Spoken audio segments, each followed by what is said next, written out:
खबर में बताएंगे। दरअसल भारी बारिश के चलते पिछले 5 दिन से लोग त्राही त्राही कर रहे हैं। गुजरात के 18 जिलों में इस वक्त हालात खराब हैं।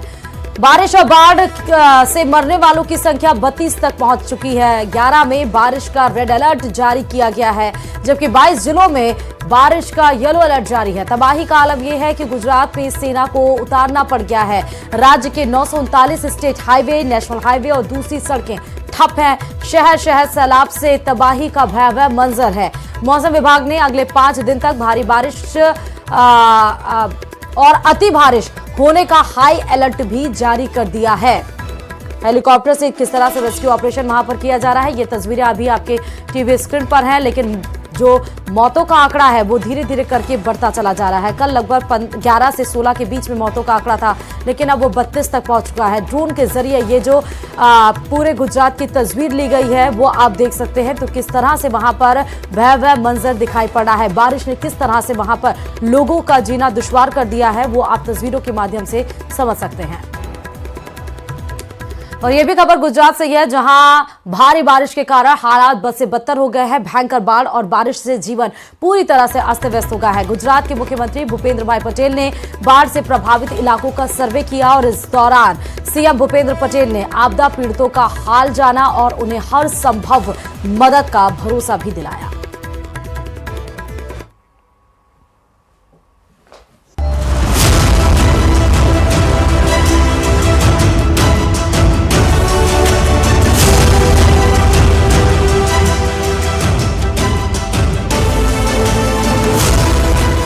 आसमानी आफत से गुजरात में मच गया कोहराम।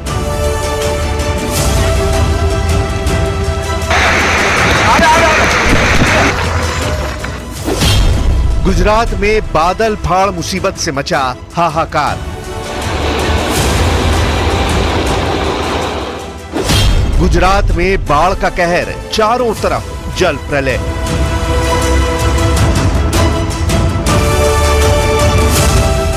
गुजरात में इस समय जहां नजर दौड़ाएंगे आपको पानी का प्रहार दिखाई देगा। क्या इंसान, क्या बेजुबान, हर कोई सैलाब की इस चोट से मार खा रहा है।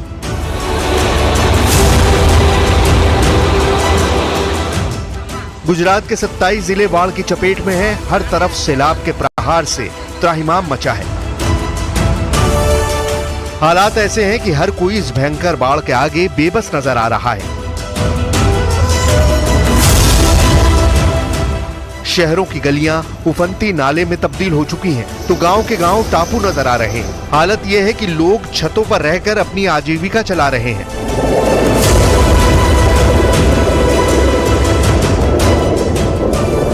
गुजरात के वडोदरा से आई इन हैरान करने वाली तस्वीरों को देखिए। पूरा मोहल्ला डूबा है। गलियों में 5 से 6 फीट तक पानी भरा है। इस भयंकर बाढ़ में जो लोग अपने घरों में फंसे हैं उन्हें निकालने की कोशिशें जारी हैं। एनडीआरएफ, एसडीआरएफ के जवान लगातार रेस्क्यू अभियान चला रहे हैं। नाव के सहारे लोगों को उनके घरों से निकालकर सुरक्षित जगहों पर ले जाते दिखे। वडोदरा में अस्पताल में भर्ती मरीजों पर डबल अटैक हुआ है। एक तरफ तो वो अपनी बीमारी से जूझ रहे हैं, तो दूसरी तरफ बारिश के पानी का प्रहार हुआ है। हालत यह है कि सरकारी अस्पताल में गले तक पानी भर गया। लोग अपने मरीजों को स्ट्रेचर पर लादकर अस्पताल से निकलते दिखे। वडोदरा में शहर से लेकर गांव तक हर तरफ पानी का कब्जा हो चुका है। इस बीच वहां अलखी गांव में बीते 3 दिन से एक कपल अपनी छत पर बाढ़ से जिंदगी की जंग लड़ रहा था, लेकिन जब एनडीआरएफ की टीम को पता चला तो उन लोगों को फौरन रेस्क्यू कर लिया गया।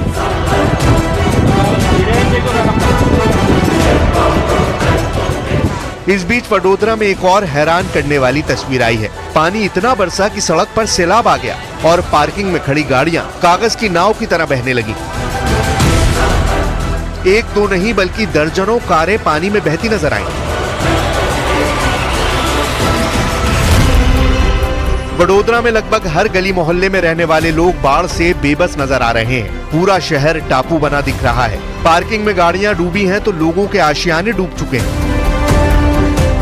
यही नहीं, भगवान का मंदिर भी इस सैलाब में समाया नजर आया। सैलाब के बीच रेस्क्यू की एक हैरान करने वाली तस्वीर जूनागढ़ से भी आई, जहां तबाही के मंजर के बीच फंसे लोगों को निकालने का अभियान चलाया गया। पानी में फंसे 7 लोगों को एसडीआरएफ और एनडीआरएफ की टीम ने रेस्क्यू करके उन्हें सुरक्षित जगह पर पहुंचाया गया।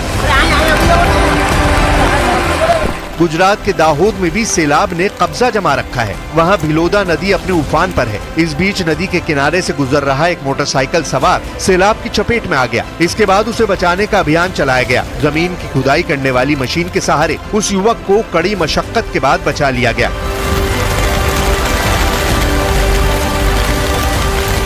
गुजरात के पोरबंदर में सैलाब से संघर्ष सिर्फ इंसान ही नहीं बल्कि बेजुबान भी करते दिखाई दिए। पोरबंदर के कुतियाना इलाके में सड़क पर आए सैलाब की चपेट में आकर कुछ भैंसें बह गईं, तो कुछ लहरों से संघर्ष करके बाहर निकल आईं।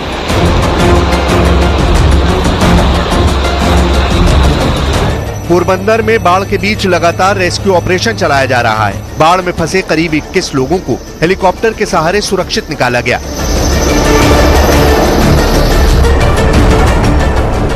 इस रेस्क्यू ऑपरेशन में दमकल विभाग, navy, coast guard, marine commando और एसडीआरएफ की टीम शामिल रही।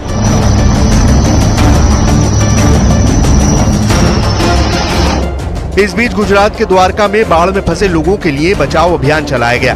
द्वारका के कल्याणपुर इलाके में 4 लोग बाढ़ के बीच फंस गए थे, जिन्हें सेना ने हेलीकॉप्टर के जरिए सुरक्षित बचा लिया।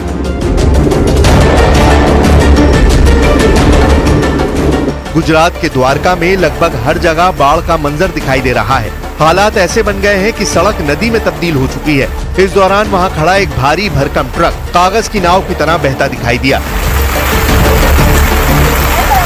गुजरात के जामनगर में मूसलाधार बारिश मुसीबत बन चुकी है। लगातार हो रही बारिश के बाद शहर का एक पूरा हिस्सा टापू में बदला दिखाई दिया। जामनगर में तेज बारिश के बाद सैकड़ों मकान पानी में डूब गए। एनडीआरएफ की टीम लगातार रेस्क्यू ऑपरेशन चलाकर लोगों को सैलाब की चपेट से आजाद करा रही है। तस्वीरों में देखिए कैसे जामनगर में पानी के बीच फंसे युवक का हेलीकॉप्टर से रेस्क्यू किया गया। युवक पानी के तेज बहाव के बीच फंस गया था। इस बीच जामनगर से एक और हैरान करने वाला वीडियो सामने आया। वहां पानी के तेज बहाव में पूरी पुलिस चौकी ही बह गई। पानी का बहाव इतना तेज था कि पूरी की पूरी पुलिस चौकी कागज की नाव की तरह बहती दिखाई दी। इतना ही नहीं, वहां खड़ी कार भी पूरी तरह पानी में डूब गई। उधर राजकोट में पानी के तेज बहाव में एक कार पलट गई। पानी का बहाव इतना तेज था कि वो कार को तिनके की तरह बहा ले गया। वहीं गनीमत रही कि कार में सवार युवक ने तैरकर अपनी जान बचा ली।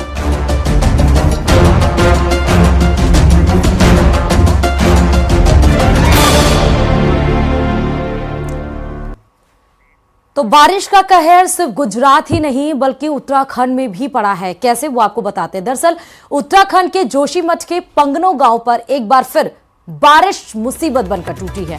भारी बारिश के बाद पंगनो गांव में कई घरों में पानी के साथ मलबा भी घुस गया है। ऊपरी इलाकों में बारिश के बाद मलबा और पत्थर बहकर आ रहे हैं और लोगों के घरों में घुस गए हैं, जिससे पूरे गांव पर भूस्खलन का खतरा मंडराने लगा है। पंगनो गांव में करीब 80 घरों पर बड़ा संकट मंडराने लगा और भूस्खलन होता है तो बड़ी तबाही हो सकती है। पिछले साल भी यहां तबाही हुई थी, जिसकी जद में 50 गांव आए थे और अब नए परिवार भी मलबे की चपेट में हैं।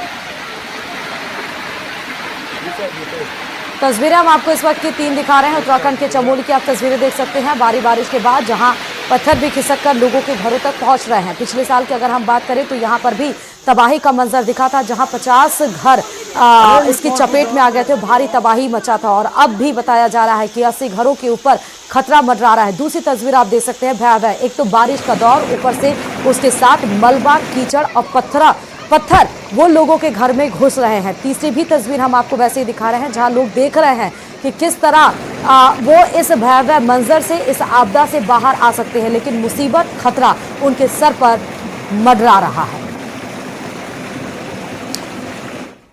और उत्तराखंड स्थित फूलों की घाटी में अचानक तेज बारिश होने के बाद बरसाती नाले उफान पर आ गए हैं, जिसमें कुछ पर्यटक फंस गए। एसडीआरएफ को इसकी खबर दी गई, जिसके बाद एसडीआरएफ की टीम वहां पर पहुंची और पर्यटकों को सकुशल बाहर निकाला गया।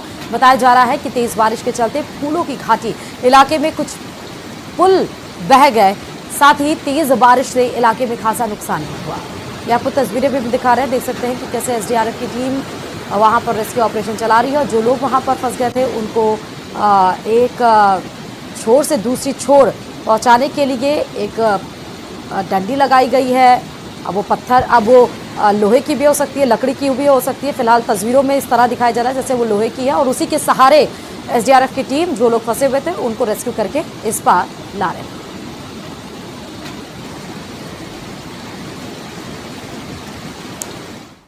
और चलिए अजमेर से खबर है, जहां अजमेर जिले में लगातार हुई बारिश के बाद जलाशय और तालाब ओवरफ्लो हो गए हैं, जिसका खामियाजा शहर की कई कॉलोनियों के साथ ही ग्रामीण क्षेत्रों को उठाना पड़ रहा है। अजमेर की आना सागर झील से भी 3 गेट खोलने के बाद 13-13 इंच पानी छोड़ा जा रहा है, जिसके कारण ब्रह्मपुरी से लेकर गोविंदगढ़ तक अलर्ट जारी करने के साथ ही जल भराव की स्थिति बनी हुई है। देखिए रिपोर्ट।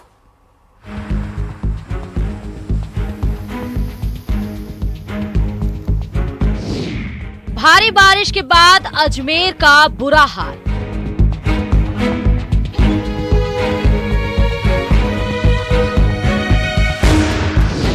जलाशय और तालाब हुए ओवरफ्लो।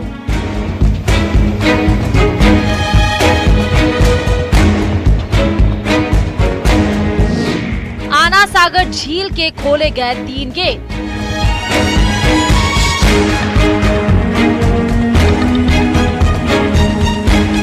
ये आना सागर स्केप चैनल का नज़ारा हम दिखा रहे हैं आपको। इस आना सागर झील में जो है फाई सागर का पानी आ रहा है और साथ में ही चौरसेवास तालाब का पानी तेज गति से आ रहा है, जिसके कारण इसका जो लेवल है वो 13 फीट से 2 फीट और ऊपर हो गया था, जिसके कारण 13-13 इंच के तीनों जो गेट हैं वो खोले गए हैं और इसका पानी अब लगातार जो है खानपुरा होते हुए विभिन्न मार्गों से होकर जो है गोविंदगढ़ तक पहुंचता है। ऐसे में अजमेर की स्थिति इस पानी को लेकर खराब हो गई है। एक तो बारिश, ऊपर से आना सागर झील के 3 गेट खोलकर 13-13 इंच पानी का छोड़े जाना अजमेर के लोगों की मुसीबत बढ़ा रहा है। ब्रह्मपुरी से लेकर गोविंदगढ़ तक पानी ही पानी नजर आ रहा है। कॉलोनियों में पानी भर गया है, जिसके चलते लोगों का आना जाना मुश्किल हो रहा है। आना सागर झील से छोड़े जाने वाला पानी अब लोगों के लिए मुसीबत भी बन रहा है। हम स्केप चैनल पर खड़े हैं, आप देखेंगे स्केप चैनल पूरी तरह से भरा हुआ है और इसके आसपास की कॉलोनियों में इसका पानी जाने लगा है। आसपास की कॉलोनी के जो निवासी हैं वो खासे परेशान हैं। ये ब्रह्मपुरी इलाका है जहां एक तरफ मड पंप लगा रखा है जहां से पानी की निकासी हो रही है। आप देखेंगे स्पीड जो है वो पानी की गति जो है वो बहुत तेज है और पूरा ऊपर से भरता हुआ ये पानी जा रहा है। हालांकि 4 दीवारी इसकी ऊपर की गई है। और सीधे आपको अब बहराइच लेकर चलते हैं, जहां बहराइच में खूंखार भेड़ियों के गैंग की दहशत बरकरार है। अभी तक 4 भेड़िए पकड़े जा चुके हैं और बाकी की तलाश जारी है। भेड़ियों को पकड़ने के लिए वन विभाग की टीम ऑपरेशन वुल्फ चला रही है। इसके साथ ही न्यूज 18 की टीम ग्राउंड जीरो पर मौजूद है और पल पल की जानकारी आप तक पहुंचा रही है। वन विभाग की 12 टीमों को तैनात किया गया है। इस ऑपरेशन में करीब 200 वन विभाग के कर्मचारी शामिल हैं। रात में भी सर्च ऑपरेशन जारी रहा। सर्च ऑपरेशन में पीएससी को भी शामिल किया गया। पुलिस विभाग की टीम तैनात की गई है। कॉम्बिंग की कमान बहराइच, बाराबंकी और करतनिया घाट के डीएफओ को सौंपी गई है। और उसके अलावा ड्रोन कैमरे, सीसीटीवी कैमरे और थर्मोस्टेट कैमरों के जरिए भी आदमखोर भेड़ियों की निगरानी की जा रही है। साथ ही इंफ्रारेड ड्रोन से लोकेशन ट्रेस किया जा रहा है। 3 तस्वीरें अभी आप एक समय आप टीवी स्क्रीन पर देख रहे हैं। 1, 2, 3, 4 भेड़ियों के भागने का ये जो क्रम है वो आपको नंबर्स के जरिए हम दिखा रहे हैं। दूसरी तस्वीर रेस्क्यू ऑपरेशन जिस तरह चलाया जा रहा है। तीसरी तस्वीर में भी आप रेस्क्यू ऑपरेशन ही देख रहे हैं। अब अलग अलग तरीके से यहां पर टीमें गठित की गई हैं। 4 भेड़िया अभी तक पकड़े जा चुके हैं। सबसे जो बड़ा भेड़िया पकड़ा गया है वो गोरखपुर के अभी जू में ये कह सकते हैं, वहां पर उसको बंद किया गया है, ट्रैंकुलाइज किया गया। रात में इसको पकड़ा गया था और अभी भी भेड़ियों के लिए वुल्फ जो अभियान चलाया गया है सरकार की तरफ से, उसके तहत ये ऑपरेशन अभी जारी है। और असम में अब मुस्लिम शादी और तलाक का रजिस्ट्रेशन काजी नहीं कर सकेंगे। सरकार इसका रजिस्ट्रेशन करेगी और यह अनिवार्य होगा और इसके लिए एक बिल असम विधानसभा में पास किया गया। और इसके साथ ही सरकार ने मुस्लिम शादियां और तलाक रजिस्टर करने वाले 90 साल पुराने कानून असम मुस्लिम marriage and divorce registration act 1935 को रद्द करने का बिल पास किया गया। इस बिल का नाम अब Assam compulsory registration of Muslim marriage and divorce bill है 2024 रखा गया है। है और पुराने कानून के रद्द किए जाने के बाद अब मुस्लिम समाज के लोगों को शादी और तलाक का रजिस्ट्रेशन करना जरूरी होगा। बता दें कि 22 अगस्त को असम कैबिनेट ने इस बिल को मंजूरी दी थी। विधानसभा में इस बिल पर चर्चा करते हुए मुख्यमंत्री हिमंत बिस्वा शर्मा ने कहा कि हमारा उद्देश्य सिर्फ बाल विवाह खत्म करना नहीं है, हम काजी सिस्टम भी खत्म करना चाहते हैं। मुस्लिम शादी और तलाक को सरकारी तंत्र के तहत लाना चाहते हैं। वहीं विपक्ष ने compulsory registration of Muslim marriage and divorce bill का विरोध भी शुरू कर दिया। एआईयूडीएफ नेता रफीकुल इस्लाम ने आरोप लगाया कि सीएम हेमंत का टारगेट सिर्फ एक समुदाय के लोगों पर है। अगर बिल वापस नहीं लिया तो हम कोर्ट का रुख करेंगे। कम्युनिटी का टारगेट किया है। मुख्यमंत्री का टारगेट आसाम का पर्टिकुलर कोई कम्युनिटी है, लेकिन मुख्यमंत्री ने यह सोचा भी नहीं होगा कि हर कम्युनिटी के लोग इसमें अफेक्टेड होंगे, हर किसी का नुकसान होगा। इस 5 किलोमीटर दायरे में रहने वाले कोई भी आदमी, उनको जब जरूरत पड़ेगी किसी के बेटा के पढ़ाई के लिए, किसी के चिकित्सा के लिए, किसी को और किसी काम के लिए जमीन बेचने की जब जरूरत पड़ेगी, अंदर के उनके आसपास के लोग कोई खरीदने वाला नहीं होगा। चलिए अब बात जयपुर से बड़ी खबर की, जहां स्वास्थ्य विभाग में ट्रांसफर पॉलिसी लाई जा रही है और ये ट्रांसफर पॉलिसी लाई इसलिए जा रही है ताकि कोई भी सिफारिश ना लग सके और इस ट्रांसफर पॉलिसी में कई प्रावधान भी किए गए हैं। अब नए कार्मिकों की रिक्त पदों पर पोस्टिंग होगी।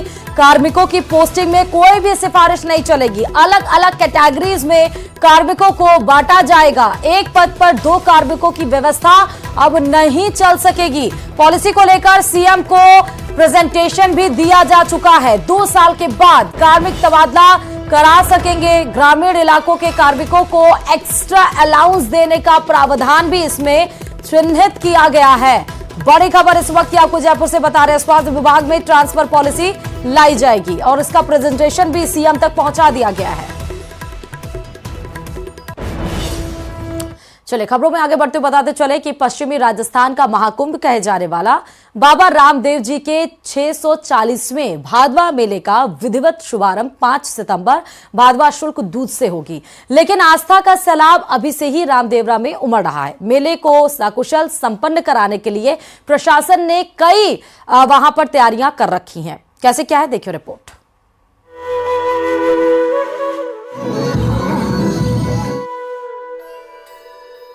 सामाजिक समरसता का संदेश देने वाले बाबा रामदेव जी का भादवा मेले का 5 सितंबर से शुरू होगा। मेले के विधिवत शुभारंभ से पहले ही रामदेवरा में आस्था का सैलाब उमड़ पड़ा। हर रोज 1 लाख श्रद्धालु रामदेवरा पहुंचकर बाबा रामदेव जी की समाधि के दर्शन कर रहे हैं। श्रद्धालु डीजे की धुन पर नाचते गाते और बाबा रामदेव जी के जयकारे लगाते रामदेवरा पहुंच रहे हैं, जिससे रामदेवरा आने वाला मार्ग पैदल यात्रियों से अटा पड़ा है। माना जा रहा है कि इस मेले में 40 से 50 लाख भक्त बाबा रामदेव की समाधि के दर्शन करने पहुंचेंगे, जिसको लेकर प्रशासन ने तैयारियां करना शुरू कर दिया। प्रशासन की तरफ से पूरी व्यवस्था की गई है। जगह जगह पुलिस चौकियां लगाई गई है। ग्राम पंचायत द्वारा जगह जगह पार्किंग की व्यवस्था की गई है। हर सार्वजनिक स्थान पे पेयजल की व्यवस्था की गई है। जो मंदिर दर्शनार्थियों के लिए जो लाइन लगती है, उस लाइन में भी बैरिकेडिंग करके और दोनों तरफ नल व्यवस्था की गई है। जब भी किसी यात्री को पानी पीने की इच्छा हो, उसके लिए पानी की सुविधा है। और जो बैरिकेडिंग की गई उसके पास में हर 50 फीट पे पुलिस कांस्टेबल जेंट्स और लेडीज लगे हुए हैं और दर्शनों में किसी तरह की कोई समस्या नहीं हो रही है। आराम से यात्री डीजे की धुन पर नाचते गाते और बाबा रामदेव जी के जयकारे लगाते रामदेवरा पहुंचे। ये यहाँ पर अपने आराध्य देव के चरणों में शीश झुका रहे हैं और देश में अमन चैन और खुशहाली की कामना कर रहे हैं। इसमें हर समय बाबा के जयकारे गूंज रहे हैं। मेले की तैयारियों को लेकर समाधि समिति और मेले प्रशासन के द्वारा अंतिम रूप दिया गया। जैसलमेर जिला कलेक्टर प्रताप सिंह, एसपी सुधीर चौधरी मेले में भक्तों के लिए बेहतर व्यवस्थाओं को लेकर लगातार गंभीरता से मॉनिटरिंग कर रहे हैं। दर्शन के लिए भगदड़ नहीं मचे, इसके लिए सुरक्षा के विशेष प्रबंध किए गए। राम सरोवर पर एसडीआरएफ टीमें तैनात हैं। रामदेवरा में पुलिस प्रशासन की व्यवस्था पर बात करते हुए पोखरण सीओ भवानी सिंह राठौर ने बताया कि रामदेवरा मेले के लिए 700 पुलिस कर्मचारियों की ड्यूटी लगाई गई। जगह जगह सीसीटीवी कैमरे लगे हैं। अस्थायी कंट्रोल रूम बनाकर प्रत्येक गतिविधि पर पैनी नजर रखी जा रही है। 7-8 दिन से भीड़ अचानक बढ़ी है पुलिस प्रशासन ने इस मेले को 2 भागों में बांटा जाता है। मुख्य मेला जो भादवा सुदी दूध शुरू होगा उसके लिए उससे 2 दिन पहले से अलग से और जाता आएगा, लेकिन अभी करीब 700 पुलिसकर्मी यहाँ पे मेले की व्यवस्थाओं के लिए 3 पारियों में लगे हुए हैं और 24 घंटे यहाँ पे पुलिस का ड्यूटी है और पूर्ण रूप में पुलिस तरह की जो भी टेंट की व्यवस्था है वो ग्राम पंचायत द्वारा पूरी कर दी गई है। लाइट की व्यवस्था, जो लाइट की कटौती होने के कारण उसकी पूरी आपूर्ति पूरी लाइनों में, तालाब में, बड़ा चौक में पंचायत द्वारा विद्युत का ठेका देकर और 24 घंटे जनरेटर से उसकी व्यवस्था की जाएगी। प्रदेश के अलावा गुजरात और मध्य प्रदेश सहित पूरे देश से रोजाना ही औसतन 50,000 भक्त दर्शन के लिए आ रहे हैं। जैसलमेर जिले में बाबा रामदेव मेले में भी बाबा रामदेव मेले जैसा ही माहौल देखने को मिल रहा है। प्रशासन द्वारा सुरक्षा के लिहाज से विशेष गंभीरता बरती जा रही है। जैसलमेर के एसपी सुधीर चौधरी द्वारा विशेष गंभीरता से मॉनिटरिंग की जा रही है। लपका वर्दी को भी रोकथाम को लेकर विशेष अभियान चलाया जा रहा है ताकि बाबा रामदेव के भक्तों को कोई प्रकार की परेशानी न हो। जैसलमेर के जिला कलेक्टर द्वारा माकुल व्यवस्था को लेकर जायजा ले लिया और प्रशासनिक अधिकारियों को साफ निर्देश दिए कि कोई प्रकार की अव्यवस्था नहीं हो। कैमरामैन चंद्रमन के साथ सावल दानरत्न, न्यूज़ 18 राजस्थान, जैसलमेर। और ये तमाम खबरों के साथ मारो राजस्थान में फिलहाल अभी के लिए इतना ही और आगे देखिए खास कार्यक्रम गोरपंथ।